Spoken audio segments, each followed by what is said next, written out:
네, 영화 재밌게 잘 보셨나요? 저는 온라인 상영 큐레이터를 맡은 최주용입니다.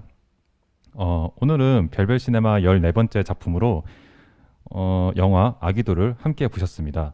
이 자리에 영화를 연출하신 정재훈 감독님께서 나와주셨고요. 함께 영화에 대한 이야기를 나누도록 하겠습니다. 감독님 만나서 반갑습니다. 안녕하세요. 네, 채팅에 참여하시는 분들 질문이나 감상평이 있으시면 언제든 자유롭게 채팅창에 남겨주시고요. 그러면 함께 질문과 답을 하는 시간을 가지도록 하겠습니다. 그리고 이번에도 역시나 이벤트가 마련되어 있는데요. 질문이나 감상평을 올려주시면 거기서 감독님께서 두 분을 선정해 주셔서 영화 관람권 한 매씩을 저희가 보내도록 하겠습니다. 그러면 이제 먼저 아기도를 어떻게 만들게 되셨는지가 궁금한데 감독님 이런 이야기를 구상하시기엔 배경에 대해서 간단하게 한번 설명해 주시겠어요? 네, 제가 서울에 상경하기 전에 부산에 살고 있었는데요. 그 부산에 살던 아파트가 굉장히 중산층이 사는 아파트였지만 밤이나 혹은 새벽 시간대에 어떤 주민들끼리 갈등하는 그런 소리들 혹은 뭐 다투는 소리들이 굉장히 이제 약간씩 들려오는 곳이었어요. 그래서 그 기억에 기반을 두고 이렇게 졸업 영화를 찍었어야 되는데 그거를 어떻게 하면은 좀 더 잘 구상해서 재밌게 만들어 볼 수 있을까 하다가 이런 시나리오를 쓰게 됐습니다. 이 영화 아기도와 같이 암울한 미래상을 디스토피아라고 칭하는데요. 이게 여러 컨텐츠에서 뭐 전쟁, 세균 혹은 뭐 환경 오염 같은 걸 소재로 해서 이런 사회를 그려내고 있는데 이 감독님께서 선택하신 거는 핵발전소 사고예요. 그 최근에 드라마로 만들어진 우크라이나의 그 체르노빌 사고도 떠오르고 역시나 최근에 실제로 벌어진 후쿠시마 사고도 떠오르는데 그 이처럼 다양한 사건 사고 중에서 핵발전소 사고를 선택하신 이유가 궁금합니다.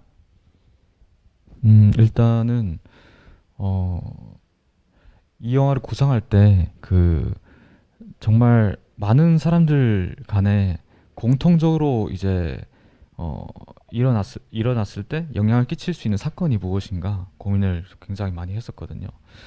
그러다 보니까 여러 가지 자연재해들을 이 영화에 넣어야겠다라고 생각을 하고 자연재해들을 이제 검색을 하다가 딱 떠오른 게 어, 핵발전소? 핵발전소에서 일어난 사고가 어떤 작은 마을에 영향을 끼친다면은 많은 사람들의 어떤 다툼 같은 것이 잘 드러날 수 있겠다라고 생각해서 이런 핵발전소 세팅을 집어넣게 되었습니다.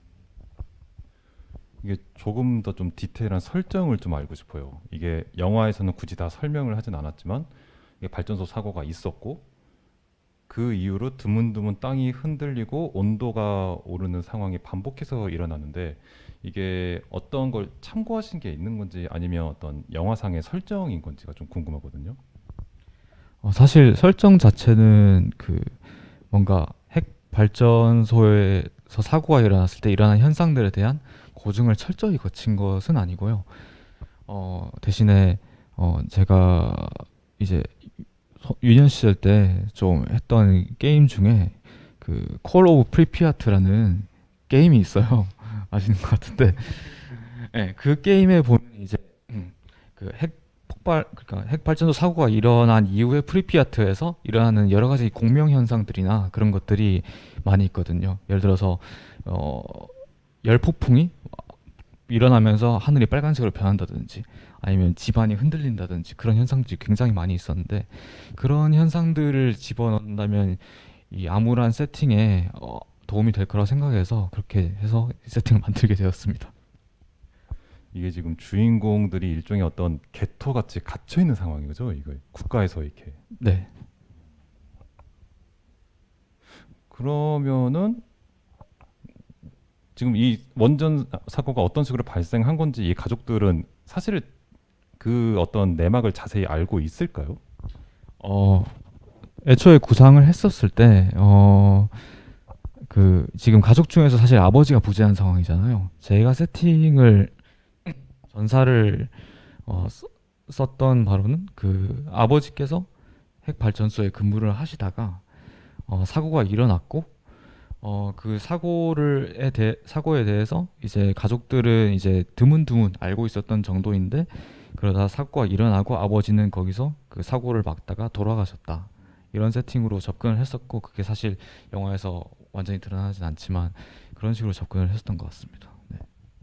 네, 안 그래도 이 가족 관계가 좀 재밌어서 저도 질문을 드리려고 했는데 방금 근데 안녕하세요 효성이요 백인성입니다라고 지금 이분이 어떤 역할을 하시는지 한번 말씀해 주세요. 아, 네. 백인성 군은 극 중에서 가족의 막내 아들로 나왔습니다. 네, 만나뵈서 반갑습니다. 이렇게 또 참여를 해주셨네요. 디스토피아에 대해서 얘기를 조금 더 하면은 그 디스토피아란 어원을 정의한 것 중에 눈에 띄는 게 하나 있었어요. 그게 현대 사회의 부정적인 측면들이 극대화되어 나타나는 어두운 미래상 이건데 저는 영화를 보면서 사실 정말 무서웠던 게 영화 초반에 주인공의 효진과 그리고 동생 효성이 나오잖아요. 근데 효진이 효성의 공부를 가르쳐주는 장면이었어요. 아니 이게 진짜 이게 대한민국의 디스토피아니까 가능한 얘기인데 아니 사실 거기서 그럴 수는 없는 거거든요. 그럴 수는 없는 건데 저 상황에서 학교 공부를 가르친다는 게 논리적으로 말이 안 되는 건데 그게 납득이 되고 그거를 납득하고 있는 저 자신도 좀 어처구니가 없더라고요. 이게 참 근데 바꿔 생각하면 언젠가 상황이 정상으로 돌아올 거라는 희망이 있기 때문에 원래 하던 공부를 이어서 하는 건가라고 생각할 수도 있지만 뭐 영화의 톤 앤 매너상 그런 느낌은 아닌 것 같고 그래서 어쨌든 이 장면이 영화 아기도의 어떤 설정신 다음에 이어지는 본격적인 내용의 첫 시작인데 이 장면을 첫 시작으로 고르신 이유와 혹시 부연 설명이 가능할지 궁금합니다. 아, 네. 이런 질문을 해주신 건 처음인 것 같은데 일단 공부를 가르치잖아요. 그 장면에 대한 이제 참고는 이제 한국의 6.25 전쟁이 일어났을 때 그 부산까지 이제 라인이 밀려서 내려오고 그 라인이 밀려 내려온 상황에서도 사실은 이제 그 선생님들이 야학을 세워가지고 애들 공부를 가르치고 그렇게 했다는 그 옛날 뉴스를 제가 봤어요. 그래서 아 이런 나라가 날아갈지도 모르는 상황에 또 교육을 시키고 있구나. 그만큼 우리나라에서 정말 학구열이 정말 높구나 하는 생각에 이 장면을 처음 생각을 하게 됐고 그리고 두 번째 의미는 이제 말씀하신 대로 약간 아이러니를 의도한 측면도 있었어요. 왜냐하면 이 영화의 전반적인 톤이 굉장히 말도 안 되는 상황에서 사람들이 말도 안 되는 일을 해야 조금 더 재미가 있지 않을까라는 생각을 했기 때문에 이렇게 집어넣게 되었던 측면도 있고 세 번째는 세 번째는 이제 그 중반 초중반에 들어서면은 이제 얼음에 대한 설정이 등장을 하는데 이제 그것에 대한 어떤 그 암시, 포어쉐도잉 이런 거라 하죠. 그런 것을 의도한 측면도 있습니다. 네. 세 번째가 조금 제가 이해가 안 갔거든요. 얼음과 이 공부 가르치는 장면이 첫 장면인 게 어떻게 연관되는지 조금 다시 한번. 그 중간에 이제 얼음에 대한 세팅이 너무 급작스럽게 등장하면은 뭔가 납득이 안 되실 것 같다고 생각을 했기 때문에 그런 측면에서 수학 문제 이제 얼음 문제, 물 문제 굉장히 많이 나오잖아요. 그런 것을 응용해서 집어넣어도 괜찮겠다라고 생각해서 넣게 되었습니다. 맞아요. 이게 감독님들이 그런 식의 계산이 확실히 들어가 있는 것 같아요. 지금 말씀하시니까 그래서 내가 그 얼음이 갑자기 나와도 그게 자연스럽게 받아들여졌구나라고 지금 생각이 되네요. 그렇게 은연중에 이렇게 설치해 놓은 그런 설정들이 지금 김원영님께서 지금 우리 상황에서도 사교육은 엄청나요. 엄마로서 전 100% 이해합니다라고 말씀하셨어요. 그러면 비슷한 일이 생기면 이 김원영 님도 공부를 가르치겠다는 말씀이신 것 같아요. 이 가족이 좀 묘해요. 이게 엄마 역이 종복이죠. 예. 종복이 딸 효진보다는 효성만 좋아하는 것 같아요. 이게 소위 말하는 아들 바라기 부모인가? 이 가족 관계에 대해서도 좀 궁금한 게 아까 아빠는 어떻게 된 건지 이제 사고를 막으시려고 하다가 그렇게 돌아가시게 되었다라고 했는데 이 종복과 효진은 왜 지금 그런 상태인 건지 이 지금 존버의 캐릭터에 대한 질문이라고 생각하시면 될 것 같아요. 사실 아버지가 가장이 돌아가시고 나서 이제 가정을 책임질 사람이 사실 이순이는 엄마죠. 엄마고 삼순이가 딸이 됐는데 그 이삼순이가 이제 번갈아 가면서 밖에서 얼음을 구해야 되는 성인으로서 싸울 수 있고 얼음을 구해야 될 수 있는 사람 두 사람밖에 없기에 두 사람이 번갈아 가면서 이제 가위바위보를 하고 이제 각자 이제 무기를 챙겨가지고 얼음을 구하러 난투를 하는 상황이 끊임없이 500여일 동안 이어졌다고 생각했었고 그 과정 속에서 엄마와 딸의 그런 사이가 점점 처음엔 협조였다가 나중엔 점점 틀어지면서 여기까지 왔다라고 저는 생각을 했었습니다. 근데 사실은 영화를 다 완성하고 이제 주변 지인들한테서 많은 말들을 들었었는데 이제 엄마와 딸의 관계가 굉장히 뭐라 해야 될까 그 전근대적이고 예.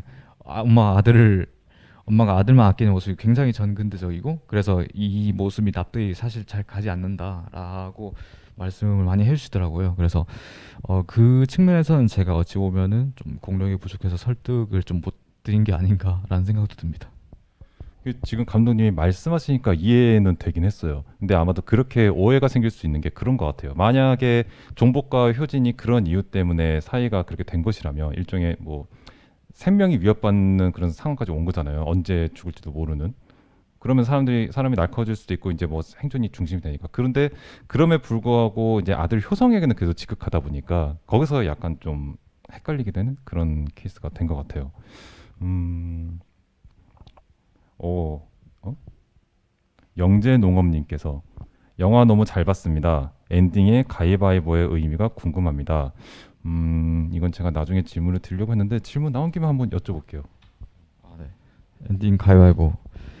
어, 사실은 이 시나리오를 쓸 때 엔딩 지점까지 제가 어떻게 마무리를 해야 될지 사실은 잘 생각을 못 하고 있었는데 어, 그렇게 시나리오를 노트북을 앞에 두고 이제 밤새 생각을 하고 있다가 그냥 불현듯이 가위바위보라는 소재가 떠오른 거죠.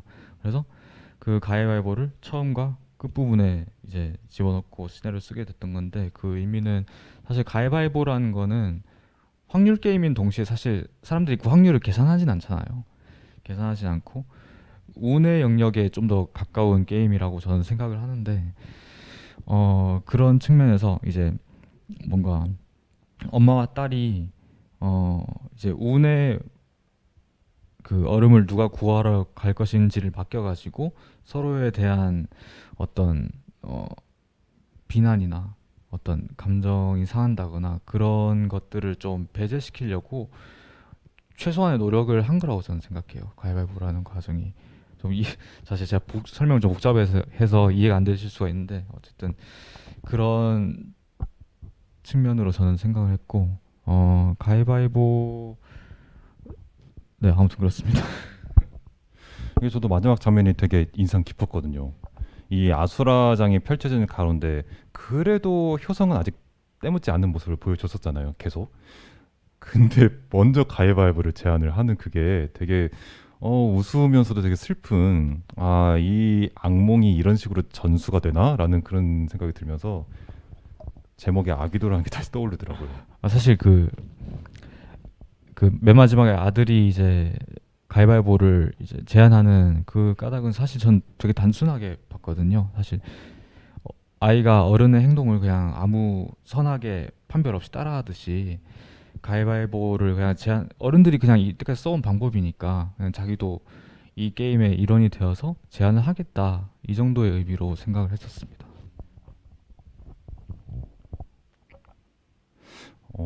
제가 배우님들에 대해서 좀 제가 여쭤보고 싶은데 이게 단편 영화의 특성상 어떤 스펙타클한 장면을 보여주기는 어렵고 결국 이 상황에 관객들을 몰입시키는 거는 역시 배우들의 표정과 연기인 것 같아요.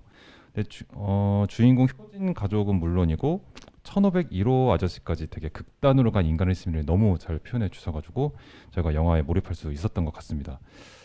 이게 그래서 한 분만 골라서 질문 드리기보단 좀 전반적인 캐스팅에 있어서 전반적으로 질문을 드리고 싶은데 배우를 섭외하신 데 있어서 이 작품에 있어 뭐 어떤 것에 주안점을 두신 게 있는지. 어, 사실은 제가 시나리오를 쓸 때, 배우의 어떤 확고한 이미지를 두고 쓰는 편은 아니에요. 편은 아니고, 사실 시나리오를 쓰면서 캐릭터가 계속 바뀌니까 저희가 그걸 확정하고 써버리면 나중에 뭐 그 배우님을 원하고 원해서 이 시나리오를 썼는데 그 배우님이 안 된다 했을 때 굉장히 곤란한 상황이 발생할 수 있기 때문에 그랬고 그 주안점을 둔 것은 일단은 어, 효진이란 주인공 캐릭터는 굉장히 어, 그 외향에서 굉장히 피곤한 피곤하고 아주 졸립고 그런 이미지들을 굉장히 많이 생각을 했었고 그런 점에 주안을 두고 캐스팅을 진행했었고요. 그리고 엄마 역할 같은 경우에는 저는 애초에 설정이 이제 장사 일을 하시다가 이제 생활력 강하고 장사 일을 하시다가 이 지경까지 오시게 된 분을 생각을 했기 때문에 굉장히 외향적이고 적극적이고 또 어찌 보면 극성이라고도 할 수 있는 그런 한국 엄마들의 캐릭터 그런 것들을 생각했었고 어, 효성 아들 역 효성 같은 경우에는 조금 어떤 걸 생각했냐면 그 에드워드 양의 하나 그리고 둘에 나오면 보면은 그 양양이라는 사진 찍는 캐릭터 있잖아요. 되게 사진만 찍고 그 모든 것에 대한 판단을 이제 결말부에 제일 어른처럼 해버리는 캐릭터가 있는데 그 이미지를 생각하고 그 이미지에 가까운 배역을 찾게 되었습니다. 마지막으로 아저씨 같은 경우에는 어 완전히 악역같이 보인다기보다는 여기에 굉장히 오래 살아온 그런 캐릭터가 어울릴 것 같다고 생각해서 그 배우분을 캐스팅을 하게 되었습니다. 네. 에드워드 양의 하나 그리고 둘을 말씀하시니까 되게 좀 비슷한 지점이 있네요, 진짜. 그 1501호 아저씨는 말씀하신 대로 무조건 악이라고 보기는 좀 어려울 것 같아요. 사실 뭐 그분이 먼저 선점한 건 맞잖아요.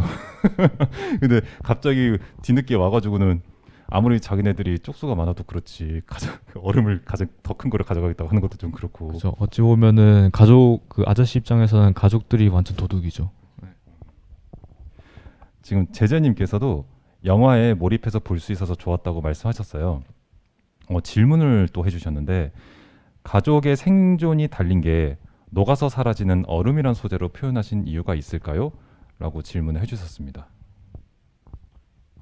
어, 처음에는 얼음이 아니고 약품으로 생각을 했었습니다. 약품으로 생각을 했었는데 사실은 약품이란 거는 거의 제가 알기로는 유통기한이 굉장히 길고 한 것도 있는데 얼음은 사실은 그 아이스박스나 그런 곳에 보관을 하더라도 굉장히 유한하고 없어지는 소재잖아요.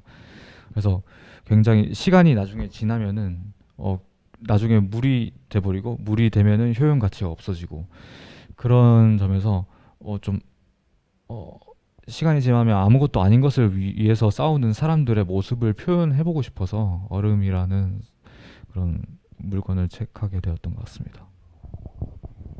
네, 얼음이라는 게 물이라는 게 결국에 증발돼서 없어지기도 하니까 그래서 결국 이 어떤 생존에 대한 그 느낌을 더 살려준 것 같아요. 약통이었으면은 그죠 말씀하신 대로 유통기한도 길고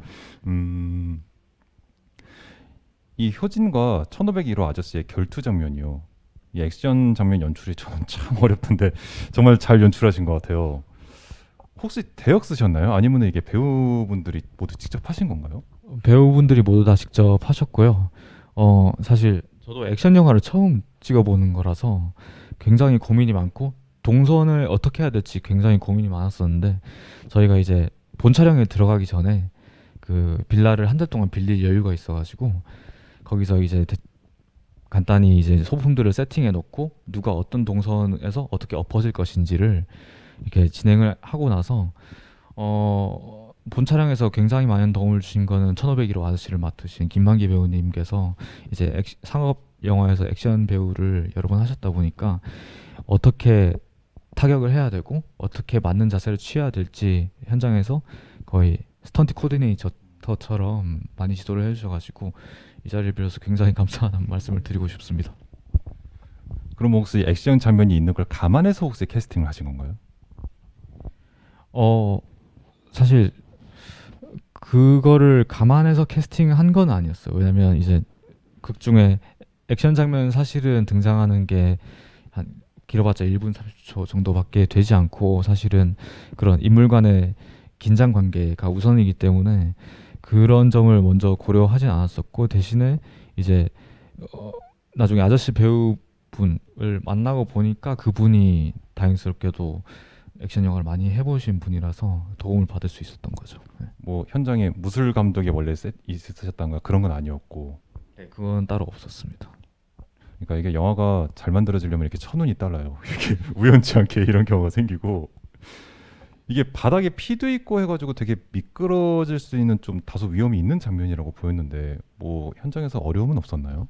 아, 네. 미술 감독하는 친구가 굉장히 매 이제 세팅 끝날 때마다 이제 청소도 계속 해주고 그다음에 다시 재세팅도 해주고 해가지고 안전상의 위험은 거의 없이 안전하게 촬영했습니다. 네. 네, 아까 질문하셨던 제재님이 소감을 또 올려주셨어요. 이 영화에는 절대적인 악도 없고 생각해보면 어쩔 수 없는 상황에 놓인 사람들의 이야기라는 점에서 제목 아기도랑 너무 잘 어울리는 것 같아요. 네, 저도 동의한 생각이고요. 김현우님께서 질문을 하셨습니다. 극장에서 한 번 보고 또 이렇게 보니 안 보였던 게 느껴집니다. 영화제에서 보셨나 봐요. 감사합니다. 혹시 극한에 몰린 사람의 심리 묘사에 있어 대사나 연출에 어떻게 따로 참고하신 건 있는지 배우님들이나 연출팀에 특별히 부탁하신 게 있으신지 궁금합니다. 그래서 뭐 저도 좀 궁금하게 했거든요. 혹시 참고하신 영화가 있을까 싶기도 하고. 일단 심리 위주로 참고한 영화는 어 굉장히 의외일 수도 있지만 에이리언 3를 참고를 많이 했었거든요. 사실 그 에이리언 3편의 세팅을 보시면 이제 아무도 없는 그런 감옥 안에 재소자들끼리 갇혀 있고 그 재소자들끼리 생존을 위해서 싸우는 세팅인데 그런 세팅이 굉장히 흥미로워서 그 영화를 제 기억으로는 그 배우분들께도 추천을 해드렸던 걸로 기억을 하고 그 톤에 맞춰서 좀 더 어찌 보면 냉소적일 수 있는 그런 연기 톤에 맞춰서 좀 더 배우분들한테 연기를 부탁드렸던 것 같습니다. 네. 그 촬영과 편집도 진짜 제가 극장에서 보는 영화를 보는 듯이 너무나 자연스럽고 웰메이드한 느낌이 들었는데 여기서도 주안점을 두신 부분, 참고하신 부분이라든가. 촬영 같은 경우는 사실 제가 데이비 핀처 영화를 굉장히 좋아하는데 핀처 영화를 보면은 사실 편집 템포가 엄청나게 빠르잖아요. 그리고 대사 간에 거의 대화씬이 전투씬이라고 해도 불과 이상할 게 없을 정도로 굉장히 템포가 빠르고 했는데 그걸 따라가려고 이제 편집적인 측면에서 노력을 했고 촬영적인 측면에서도 사실은 제가 이게 처음 찍어보는 2, 3, 5대 1 비율의 영화인데 사실 그 백그라운드가 굉장히 많이 나오는 영화고 그게 또 중요하게 작용을 하니까 백그라운드에 이제 배경을 채워넣은 만큼 인물의 어떤 블로킹도 굉장히 신경을 써봐야겠다라고 해서 그런 식으로 촬영 감독 친구와 함께 콘티를 짜고 촬영을 진행했었습니다. 촬영 감독님은 아까 이게 그 영화과 졸업 영화라고 하셨는데 역시 같은 동문. 네, 동문입니다. 되게 컨티뉴이티를 굉장히 많이 신경하셨나 봐요. 진짜 저도 그 생각이었거든요. 이게 2.35대 1인데 이게 사실은 그 화면을 채운다는 게 진짜 어렵거든요. 방금 말씀하신 것처럼 블로킹으로도 되게 꼼꼼하게 채우지 않으면 바로 허점이 드러나는 레티여가지고 제재님께서 또 한 달 동안 빌라를 빌리셨다니 노고가 느껴지네요라고 말씀하셨습니다. 혹시 영화에서 감독님이 가장 좋아하는 장면이랄까요? 애착이 가는 장면이 있다면 어떤 걸까요? 어, 사실 제가 제일 좋아하는 장면은 그 우리 아들 역할을 맡았던 백인성 배우의 이제 단독샷 가위바위보를 제안하는 그 단독샷을 굉장히 좋아하는데 인물이 굉장히 그때 힘이 되게 실리고 인물에 대해서 힘이 실리고 그리고 제가 그런 장면을 되게 좋아해요. 그 뭔가 원경과 근경을 동시에 활용하는 장면들을 쇼트들 굉장히 좋아하는데 그런 거를 의도하고 연출을 했기 때문에 굉장히 좋아하는 장면입니다. 네, 저도 그게 이 영화를 누군가한테 설명한다고 하면은 그 장면을 가장 대표적으로 말할 것 같아요. 그 가위바위보를 제외하나는 그 효성의 얼굴 이게 진짜 아귀도다라는 느낌이 느껴지는. 오, 제재님께서 또 질문을 올려주셨는데 저도 이거가 좀 궁금했거든요. 다리 떨지 마라는 대사가 너무 인상적인데 이게 두 번이 반복이 돼요. 이 대사를 어떤 의미로 쓰셨나요? 라고 질문해 주셨습니다. 사실은 어, 제가 생각하기에는 모든 대사가 죄송합니다. 모든 대사가 어, 영화의 주제 의식과 긴밀히 연결되는 건 아니고 가끔씩 영화의 재미를 좀 살리기 위해서 이제 펀치라인처럼 집어넣는 대사라고 저는 생각을 했고요. 다리 떨지마에 얽힌 백그라운드 스토리가 또 있는데 사실 제가 부산에 살았었는데 부산에는 지진이 그렇게 많이 일어나는 편이 아니거든요. 되게 가끔씩 일어나고 하는데 제가 어머니랑 같이 그때도 신기하게 어머니랑 수학 공부를 같이 일을 하고 있었고 어머니랑 공부하고 있는데 이제 책상이 갑자기 떨리는 거예요. 책상이 떨리다가 저는 어머니가 다리를 떠시는 줄 알고 어머니 다리 떨지 마세요. 복 나가요. 이렇게 얘기를 했었는데 어머니께서 나 아닌데? 라고 얘기를 하셨어요. 그래서 이상하다 하고 밖에 나가 보니까 주민분들이 다 밖으로 나와 계시더라고요. 지진이 나서. 그거를 기억하고 있다가 이 영화에 쓰게 되었습니다. 그게 감독님이 나이가 어떻게 되셨을 때예요? 그때 제가 아마 초등학교, 중학교 그때쯤 나이였을 겁니다. 오, 경험담이구나. 오.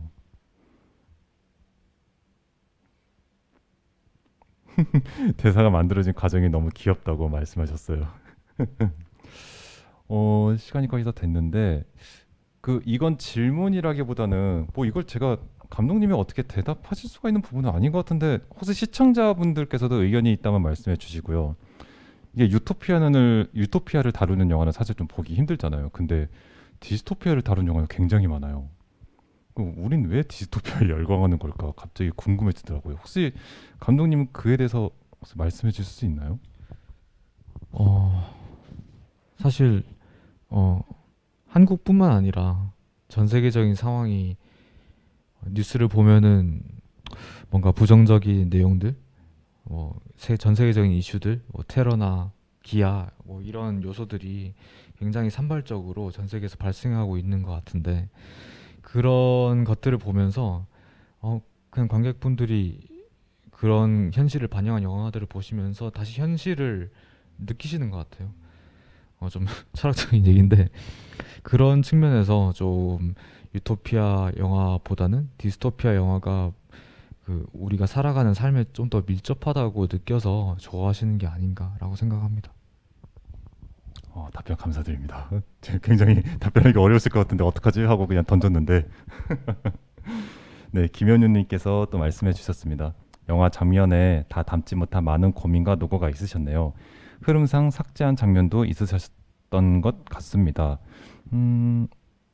편집상에서 혹시 삭제된 장면이 있나요? 네. 2씬 정도가 없어졌어요. 네. 이게 첫 번째 씬은 이제 어, 얼음을 반장이 훔쳐갔다고 알게 된 엄마와 딸이 이제 아이스박스를 열어서 그 아이스박스에 물만 있는 걸 확인하고서는 백에서 찍은 OS 샷으로 이제 반장을 어떻게 해야 되고 어떻게 죽여야 되고 이 분노를 표출한 장면이 있었는데 그게 삭제되었고 두 번째 씬은 이제 본격적으로 일가족이 반장의 집으로 향할 때 집으로 향하기 전에 이제 그 동네 주민을 복도에서 만나서 이제 실랑이를 벌이는 장면이 있었거든요. 그 두 장면이 삭제된 이유는 사실은 영화의 속도감이 사실 가려다가 말고 하는 그런 속도감이 되게 부족해서 페이스를 높이기 위해서 삭제를 하게 되었습니다. 굉장히 좋은 선택을 하셨네요. 네. 벌써 시간이 어느새 마칠 시간이 다 됐는데요. 감독님 최근에 지내시는 근황과 혹시 앞으로의 계획이 있으실까요? 최근에는 사실 아무 일 안 하고 있었습니다. 아무 일 안 하고 있었고 대신에 어, 영화 음악이라는 것에 되게 흥미가 생겨서 제가 작곡을 좀 세 발의 피지만 독학을 해가지고 여러 이제 하고 동문들의 졸업 영화나 학부 영화의 영화 음악 작업을 지금까지 계속 해오고 있고요. 또 뭐였죠? 그게, 아, 네, 그겁니다. 네네. 그건데 네. 아, 원래 음악을 하셨어요? 어, 피아노를 배웠긴 한데 뭐 미디에 대해서는 전혀 모르고 있다가 사실 이 영화 음악을 제가 공동 작곡을 했거든요. 그래서 그때부터 흥미가 생기기 시작해가지고 지금까지 좀 독학을 하면서 배우고 있습니다. 아, 그럼 이 영화에 들어간 음악도 직접 작곡하신. 작곡은 공동으로 했고요. 그리고 지금 엔딩 크레딧 보면 아시겠지만 저의 동문과 같이 작업을 했습니다. 네. 좀 재주가 많으신 제재님께서 작곡이라니 대단하시네요. 나중에 감독님 음악 영화도 기대돼요라고 말씀하셨고 김원영님도 역시 다음 작품이 기대된다고 말씀하셨습니다. 네, 저희 어느새 마칠 시간이 다 되는데요. 저희가 앞에 설명해드렸던 그 이벤트 시간이 있습니다. 그 감독님께서 두 분을 이제 선정해 주시는 건데 감독님 이 중에서 두 분을 좀 선정해 주시겠어요? 네, 김현우님. 네, 김현우님과 제재님. 네, 영화 관람권 한 매씩 보내드리도록 하겠습니다. 축하드립니다. 네, 오늘 보신 영화 아기도는 내일부터 인천 N방송을 통해 2주 동안 관람하실 수 있고요. 관객과의 대화가 다시 보고 싶으신 분께서는 인천 N방송 그리고 유튜브 채널을 활용해 주시면 감사하겠습니다. 네, 그러면 영화 아기도의 관객과의 대화를 마치겠습니다. 지금까지 시청해 주신 분들 감사하고요. 이 자리에 함께 해주신 정재훈 감독님께도 감사드립니다. 그럼 2주 뒤 다음 시간에 새로운 영화로 다시 찾아뵙겠습니다. 감사합니다.